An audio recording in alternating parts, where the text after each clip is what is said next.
In my last video, I stepped back in time to look at what it was really like to live in the Akkadian Empire's city of Akkad. The link to that video is in my description. In this video, I will examine the history of the Neo-Assyrian Empire, the military conquest and cruelty, and the rise of monotheism. Please stay tuned. According to many historians, the Neo-Assyrian Empire of 912 to 612 BC was the first true empire in the world.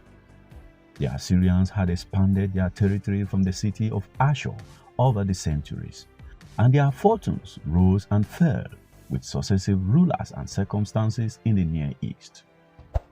Beginning with the reign of Adad-nirari II of 912 to 891 BC, the empire made great territorial expansion that resulted in its eventual control of a region which spanned the whole of Mesopotamia, part of Anatolia, the Levant, and Egypt.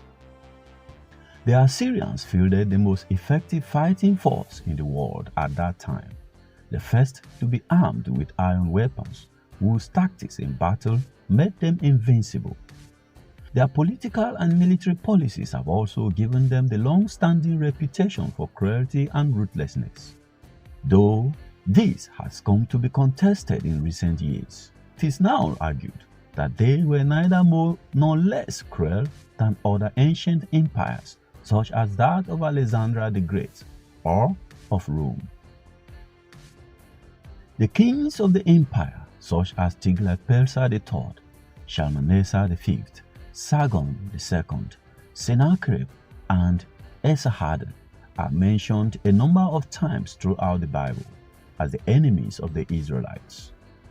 Although the inscription of the Assyrians and the books of the Bible differ, sometimes dramatically, on how events unfolded between the two nations. This is most notable in Sennacherib's inscriptions regarding the conquest of Judah and the accounts given in the biblical book of Isaiah 37, 2 Chronicles 32 verse 21, and 2 Kings 18 and 19. The Assyrians themselves did not refer to this phase of their empire as Neo-Assyrian, but regarded it as simply another development in their history. Historian Gwendolyn Leake writes, according to the Assyrian king list, there was no break between the rulers of the mid-second millennium and those of the first millennium.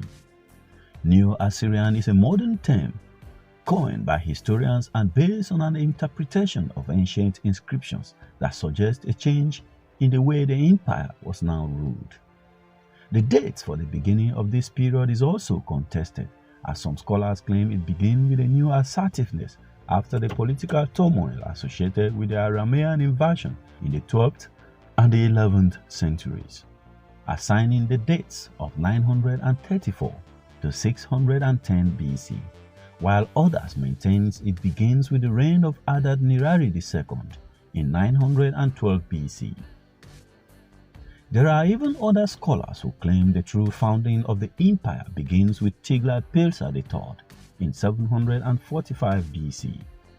This same situation holds for the end of the period, in that some scholars cite the end of the Neo-Assyrian Empire at 612 BC with the fall of Ashur and Nineveh, while others claim 610 BC as the final date because all of the cities had by that time been destroyed. The reputation for cruelty. The Neo-Assyrian Empire is the one most familiar to students of ancient history, as it is the period of the largest expansion of the empire, and the kings of these periods are the ones most often mentioned in the Bible. It is also the era which most decisively gives the Assyrian Empire the reputation it has for ruthlessness and cruelty. The scholar Paul Kiwazek writes, Assyria must surely have among the worst press notices of any state in history. Babylon may be the by-name for corruption, decadence, and sin, but the Assyrian and their famous rulers like Shalmaneser, Tiglath-Pileser, Sennacherib, Esarhaddon, and Ashurbanipal rates in the popular imagination just below Adolf Hitler and Genghis Khan for cruelty, violence, and sheer murderous savagery. This reputation is further noted by the historian Simon Anglim and others. Anglim states as follows: while historians tend to shy away from analogies, it is tempting to see the Assyrian Empire, which dominated the Middle East from 900 to 600 BC, as a historical forebear of Nazi Germany, an aggressive, murderously vindictive regime supported by a magnificent and successful war machine. As with the German army of World War II, the Assyrian army was the most technologically and doctrinally advanced of its day and was a model for others for generations afterwards. The Assyrians were the first to make extensive use of iron weaponry, and not only were iron weapons superior to bronze, but could be mass-produced, allowing the equipping of very large armies indeed. While the reputation for decisive, ruthless military tactics is understandable, the comparison with the Nazi regime is less so. Unlike the Nazis, the Assyrians treated the conquered people they relocated well and considered them Assyrians once they had submitted to central authority. There was no concept of a master race in Assyrian policies. Everyone was considered an asset to the empire, whether they were born Assyrian or were assimilated into the culture. On this, Kriwazek notes, in truth, Assyrian warfare was no more savage than that of other contemporary states, nor, indeed, were the Assyrians notably crueler than the Romans, who made a point of lining their roads with thousands of victims of crucifixion dying in agony.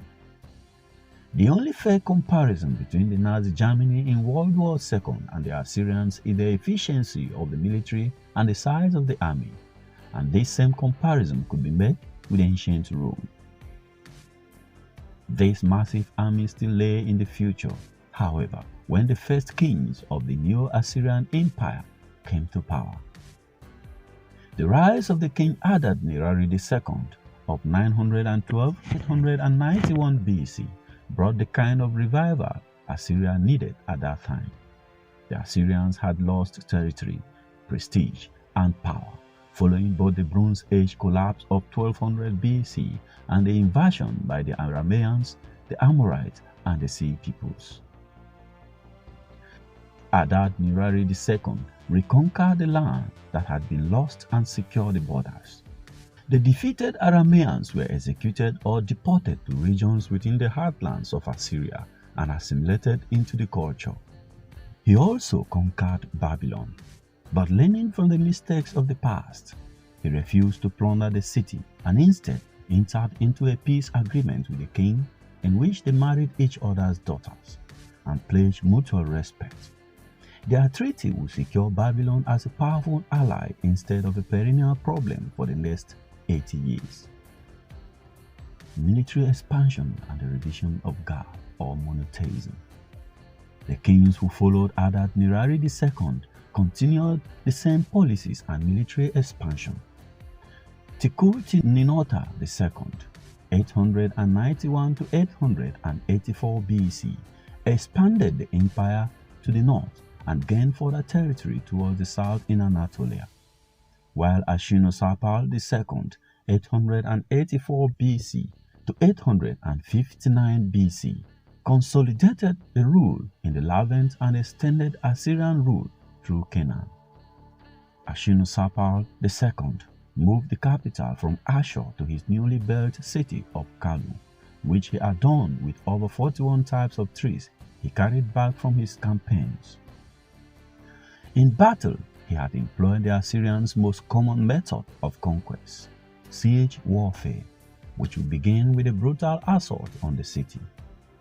On this, historian Anglim writes, more than anything else, the Assyrian army excelled at siege warfare and was probably the first force to carry a separate corps of engineers. Assault was their principal tactic against the heavily fortified cities of the Near East. they developed a great variety of methods for breaching an enemy walls. Sappers were employed to undermine walls or to light fires underneath wooden gates, and rams were thrown up to allow men to go over the rampart or to attempt a breach on the upper section of wall where it was the least thick. Mobile ladders allowed attackers to cross smooth and quickly assault any point in defenses. These operations were covered by masses of archers who were the core of the infantry, but the pride of the Assyrian siege train were their engines. Advancement in military technology were not the only or even the primary contribution of the Assyrians. During this same period, they made significant progress in medicine, building on the foundation of the Sumerians and drawing on the knowledge and talent of those who had been conquered and assimilated. Ashurnasirpal II made the first systematic list of plants and animals in the empire and brought scribes with him on campaign to record new findings. Schools were established throughout the empire, but were only for the sons of the wealthy and nobility. Women were not allowed to attend school or hold positions of authority, even though earlier in Mesopotamia, women had enjoyed almost equal rights. The decline in women's rights correlated to the rise of Assyrian monotheism. As the Assyrian armies campaigned throughout the land, their god, Ashur, went with them. But as Ashur was previously linked with the temple of that city and had only been worshipped there, a new way of imagining the god became necessary in order to continue his worship and enlist his aid in other locales. Cruelty noted, one might pray to Ashur not only in his own temple, in his own city, but anywhere. As the Assyrian Empire expanded its borders, Ashur was encountered in even the most distant places. From faith in an omnipresent God to believe in a single God is not a long step. People came to understand that, in some sense, local divinities were just different manifestations of the same Ashur.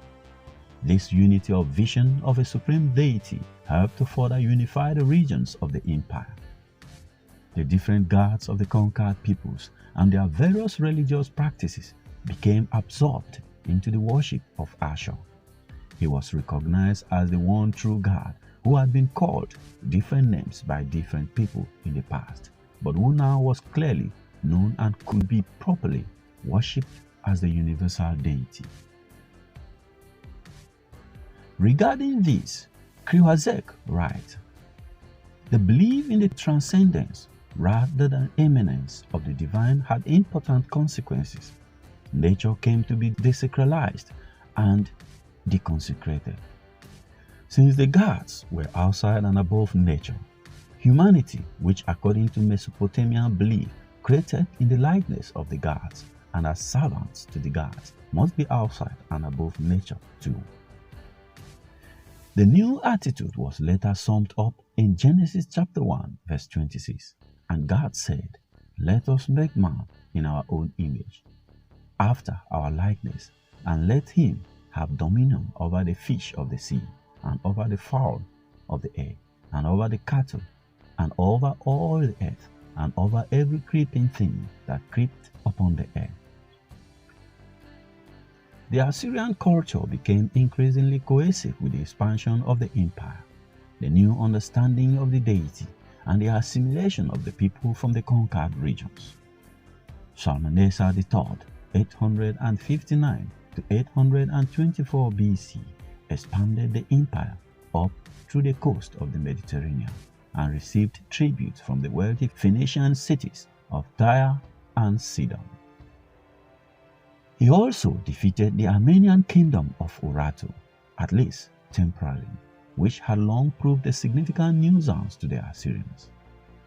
Following his reign, however, the empire erupted in civil war as the king Shamshi-Adad V, 824 to 811 BC, fought with his brother for control. Although the rebellion was put down, expansion of the empire halted after Shalmaneser III.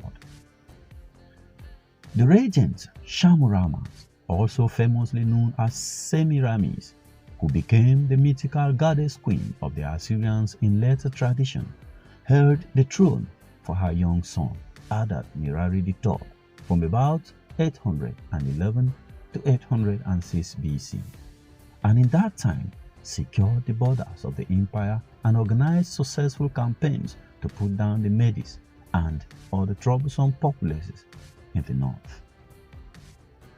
When her son came of age, she was able to hand him a stable and sizable empire, which Adad-nirari II then expanded further. Following his reign, however, his successors preferred to rest on the accomplishments of others, and the empire entered another period of stagnation. This was especially detrimental to the military, which languished under kings such as Ashur-dan III and Adad-nirari V. In my upcoming videos, I will look at the rise and probably the fall of the Neo-Assyrian Empire. Please subscribe now and enable notification so you will be the first to know when a new video is live. Like and share with friends and family if you enjoyed this video. For more ancient history stories, please check this playlist here. Thank you very much for watching. See you next time. Peace.